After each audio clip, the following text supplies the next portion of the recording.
Let's consider a problem in which air flows through a nozzle. It first enters at the entrance of the nozzle, it flows through it, and then it leaves at the exit of the nozzle. What I've also drawn are a cutaway view of the nozzle and a diagram of the air itself. And in this problem, we'll probably want to consider just the air itself, and I'm going to end up dividing this into three areas. The first area would be the entrance. I'll call that area number 1. The second area being the exit, calling it area number 2, and the third area represents the wall of the nozzle itself. So here's the problem statement. We're given the inlet diameter, the outlet diameter. We're given the density of the air. It enters at 1 kilogram per cubic meter, and the density reduces to ½ kilogram per cubic meter. In the case of air, this might be caused by a reduction in pressure or an increase in temperature. So the density is reduced by a factor of 2. The average speed of the air at the inlet is 12 meters per second. We're being asked to find a few things at the exit of the nozzle. We're asked to find the average speed, V2. We're asked to find the average mass flow rate, m dot 2. And we're being asked to calculate the average volumetric flow rate leaving the nozzle. And we're being asked to compare whether or not these are bigger than, smaller than, or equal to those properties at the inlet. To solve this problem, let's work with the diagram of the air only. And let's use the macroscopic continuity equation to calculate these values. Within the macroscopic continuity equation, we've got a couple of things. One would be the control volume and one would be the control surface. The control volume in this case refers to the air itself within the nozzle, whereas the control surface represents the exterior of the air, so the parts including the entrance and the exit and the part of the air that's touching the inner walls of the nozzle. We need to evaluate a couple of things. One will be the time derivative of a volume integral, and the other one's going to be a surface integral of the control surface. One thing that's handy in this problem is the fact that we're operating at steady state. The air flows steadily through the nozzle. And in the case of a steady state problem, it means that all time derivatives are equal to 0 because they don't change over time. So thankfully we get to cross off that part of the macroscopic continuity equation. The surface integral we're going to split into three parts. The first part being the entrance of the nozzle, the second part will be the exit of the nozzle, and the third part is going to be the area of the air in contact with the inner surface of the nozzle. So expanding this, the notation I'm going to use will be the first integral. So over the entrance of the nozzle, I'm going to say rho 1 v1 dot n1 dA plus the second area, which will be the exit of the nozzle. So area 2 will be rho 2 v2 dot n2 plus the third area, which will be the air in contact with the inner surface of the nozzle. And this will be rho 3 v3 dot n3. Note that the sum of these three area integrals is going to equal 0. To evaluate these surface integrals, we need to think about what these dot products represent. Let's consider first off v1 dot n1. I'm going to draw the velocity vectors here in blue, and these blue vectors will flow into the inlet of the nozzle. And I'm going to draw the unit normal. Remember, it's outward facing. I'm going to draw them in this direction along the surface there. And what we find is at the inlet, if we zoom into this region, we find that the velocity vectors and the unit normal are opposite.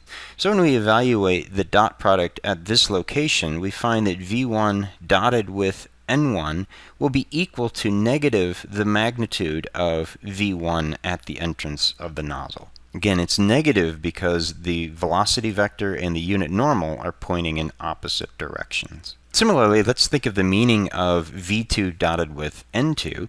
And again, I'm going to draw the velocity vectors leaving the nozzle in blue, and I'm going to draw the outward-facing unit normal at this location in red. So if we zoom in on that region, we find that the velocity vectors and the unit normal vectors are pointing in the same direction. So if we look at this, we find that v2 dot n2 is going to be equal to the positive magnitude of the velocity vector at surface 2. It's positive because the unit normal and the velocity vectors are pointing in the same direction. And while we're zoomed in, let's take a look at the surface 3, the outward facing unit normal at location 3. At that particular location there, the outward unit normal points in that direction. The outward unit normal at that direction on the lower surface of the nozzle, and again everywhere facing outward. The velocity vector at this location will be orthogonal to the outward facing unit normal, so at a 90-degree angle, and that's true at all locations along the surface of the nozzle itself. The thing to remember is that the dot product between two vectors, if they're 90 degrees opposed from one another, that dot product is equal to 0. So formally, if we write this out, V3 dotted with N3 will equal 0 in all cases because those vectors are 90 degrees from one another. If we say it in words, all this means is that there is no air flowing across the boundary of the nozzle itself. The nozzle is impermeable to the flow of air. So what that means then is that we can cancel out this term in the integral because that dot product is equal to 0 everywhere. Mathematically, here's what we're left with then with the two terms. Because V1.N1 is uniform over the entrance of the nozzle, we can pull that out of the area integral. We can do something similar for the exit of the nozzle as well, because V2.N2 is uniform over the exit of the nozzle. And we can do the same thing with the two densities. Rho 1 and rho 2 are both uniform over the entrance and the exit of the nozzle.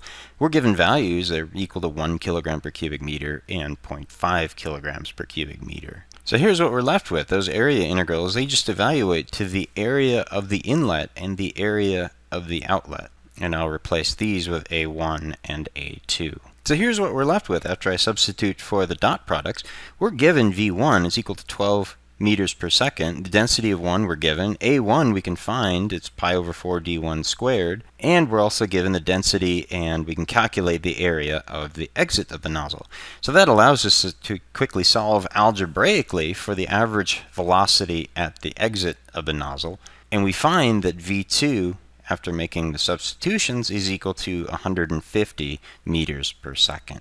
In the second part of the problem, we're trying to figure out the mass flow rate of air exiting the nozzle. Well, mass flow rate, m dot 2, is just equal to the density of the air at the exit, rho 2, multiplied by the average velocity of the air, which we just calculated, of 150 meters per second leaving the nozzle, multiplied by A2, which we know is equal to 0.0013 square meters. So plugging in numbers with units, we find that we've got cubic meters in the numerator. That cancels with cubic meters in the denominator, and we're left with a mass flow rate m dot 2 equal to 0.094 kilograms per second. So let's pause for a second, and I want you to think about the mass flow rate at the exit and how it compares to the mass flow rate at the entrance. Is the mass flow rate at the exit, is it A smaller than, B equal to, or C greater than the mass flow rate of air entering the nozzle? So let's calculate it. The mass flow rate of air entering the nozzle is going to be equal to rho 1 V1 multiplied by A1, and we plug in numbers. We've got 1 kilogram per cubic meter multiplied by the inlet velocity, which is equal to 12 meters per second, multiplied by the inlet area, which is equal to 0.0079 square meters. And what we find is that the mass flow rate entering the nozzle is equal to the mass flow rate of air leaving the nozzle of 0.094 kilograms per second. And finally, we're being asked to calculate the volumetric flow rate of air leaving the nozzle and making a comparison to what that value is at the entrance. So Q2, the volumetric flow rate, will be equal to the average velocity leaving the nozzle multiplied by the area of the exit of the nozzle. We know that V2 is equal to 150 meters per second, and A2 is equal to 0.0013 square meters. We find the product of these two is equal to 0.19 cubic meters per second for Q2. And lastly, think about the volumetric flow rate leaving the nozzle. Is it A smaller than, equal to, or greater than the volumetric flow rate of air entering the nozzle, Q1? Well, let's calculate Q1. It's equal to the average velocity at the entrance of the nozzle, which we know is 12 meters per second, multiplied by the area at the entrance of the nozzle. Well, calculating a value for Q1 of 0.094 cubic meters per second indicates that Q2 is greater than Q1. The reason this is true is because the density of the air leaving the nozzle is smaller than the density of air entering the nozzle. Remember that conservation of mass has to be true. M dot 2 has to equal M dot 1. If we expand that, we find that rho 2 multiplied by the volumetric flow rate at 2 is equal to rho 1 times Q1. Because rho 2 is smaller than rho 1, that means that the volumetric flow rate, Q2, has to be larger than Q1.